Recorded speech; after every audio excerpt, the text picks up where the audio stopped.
ঐক্যমত্য কমিশনের বৈঠক শেষে বাংলাদেশ ফরেন সার্ভিস একাডেমিতে ব্রিফ করছে বিভিন্ন রাজনৈতিক দলগুলো। এখন ব্রিফ করছেন বিএনপি নেতা সালাউদ্দিন আহমেদ। আমরা সরাসরি চলে যাচ্ছি সেখানে।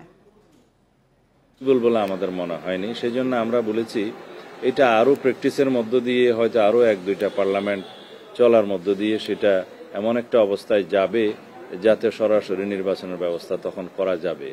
ফর নাও আমরা মনে করি যে আর্টিকেল 28-এর সাবসেকশন 4 মতে বোধহয় একটা প্রভিশন আছে যে নারীদের জন্য শিশুদের জন্য রাষ্ট্র যদি কোনো বিশেষ বিধান প্রচলন করতে চায়, প্রবর্তন করতে চায়, সেই বিষয়ে সংবিধান কোনো বাধা এই ধারা কোনো বাধা হয়ে দাঁড়াবে না, সেটা করা যাবে। এই ঈদে জামা জুতো অ্যাকসেসরিজের ডিসকাউন্ট। আপনারা জানেন যে আর্টিকেল 29 অনুসারে যে পিছিয়ে পড়া অংশ সমাজের তাদের জন্য বিশেষ বিধান সরকারি চাকরিতেও করা যায়, এবং ওইখানে আমরা আরো পরে প্রস্তাব আনবো, যদিও এটা এখনকার আলোচনার বিষয় নয়। যেমন স্পেশালি অ্যাবলড অথবা ফিজিক্যালি ডিসেবলড যারা, তাদের জন্য এই বিধানটা কার্যকর করা যায় কিনা সেটাও সংবিধানে আসতে হবে। তো সেই হিসাবে নারী, শিশু এবং স্পেশালি অ্যাবলড যারা শ্রেণী, পিছিয়ে পড়া শ্রেণী, তাদের জন্য যে বিশেষ বিধান করা যায় সেই হিসাবেও আমরা মনে করি আমাদের বাংলাদেশের নারী সমাজ এখনো পর্যন্ত সেইটুকুন অগ্রগতি হয় নাই, বিধায় তাদেরকে আরো বেশি এগিয়ে নিয়ে আনার জন্য এই বিশেষ বিধান থাকা উচিত।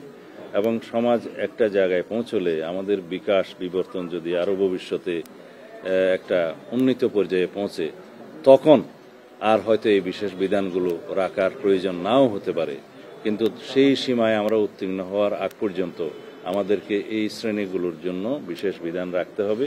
সেই বিষয়টা আমরা বিবেচনা করে নারীদের আসনটা বৃদ্ধির প্রস্তাব করেছি, এবং ধীরে ধীরে আমরা আশা করি বাংলাদেশের নারী সমাজ আরও বিভিন্নভাবে ক্ষমতায়িত হবে, কনস্টিটিউশনালি, লিগ্যালি এবং সমাজের বিভিন্ন সিদ্ধান্তের মধ্য দিয়ে। ধন্যবাদ। 70 অনুচ্ছেদের বিষয়ে তো দুপুরে কথা বলেছি। আমরা আমাদের দলের পক্ষ থেকে 70 অনুচ্ছেদের সংশোধনী এইভাবেই প্রস্তাব করেছি। আমাদের 31 দফাতেও সেই বিষয়টা আছে, তার এটা ছিল, তবে সেখানে একদম খুঁটিনাটি উল্লেখ করা ছিল না। আমরা 31 দফার ভিত্তিতে সংস্কার কমিশনে যে রিপোর্টটা আমরা জমা দিয়েছিলাম এবং পরবর্তীতে সেই কম্পাইলড রিপোর্টের উপর ভিত্তি করে জাতীয় ঐক্যমত্য কমিশনের অবস্থান একই আছে। যেমন অর্থ বিল, আস্তাবুট আছে, সেই বিষয়গুলো বাদে অন্য সকল বিষয়ে সংসদ সদস্যগণ স্বাধীনভাবে তাদের মতামত ব্যক্ত করতে পারবেন এবং ভোটাধিকার প্রয়োগ করতে পারবেন, নিজের দলের বিরুদ্ধেও। সেই বিষয়টা আছে। আজকের আলোচনায় মোটামুটি 3টা বিষয়ে প্রায় সব দল একমত, আর কিছু আলোচনা এসেছে যে 2টা বিষয়ে একমত, কিন্তু আস্তাবুট, সংবিধান সংশোধনী এবং অর্থ বিল, এই 3টার বিষয়ে মেজরিটি একমত বলে আমার মনে হয়েছে।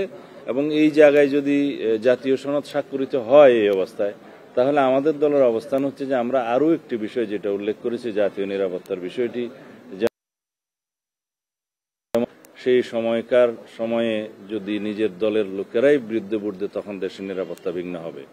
যেখানে বিরোধী দলের সকলকে আস্থায় নিয়েই সেই সমস্ত যুদ্ধ পরিস্থিতিগুলো মোকাবেলা করার নিয়ম, এটা ওয়ার্ল্ড ওয়াইড প্র্যাকটিস। সেজন্য আমরা নোট অফ ডিসেন্ট দিয়ে সেই জায়গাটা অন্তর্ভুক্ত করে রাখবো এবং আমাদের নির্বাচনী ম্যানিফেস্টোতেও সেটা উল্লেখ থাকবে। ফর নাও যে 3টার মধ্যে ঐক্যমত্য হয়েছে, যদি হয় সেই জায়গাতে আমরা হয়তো স্বাক্ষর করতে পারি, এটাতে আমরা একমত। ধন্যবাদ। ঐক্যমত্য কমিশনের বৈঠক শেষে বাংলাদেশ ফরেন সার্ভিস একাডেমিতে ব্রিফ করছিলেন বিএনপি নেতা সালাউদ্দিন আহমেদ। আমরা এতক্ষণ সরাসরি ছিলাম সেখানে।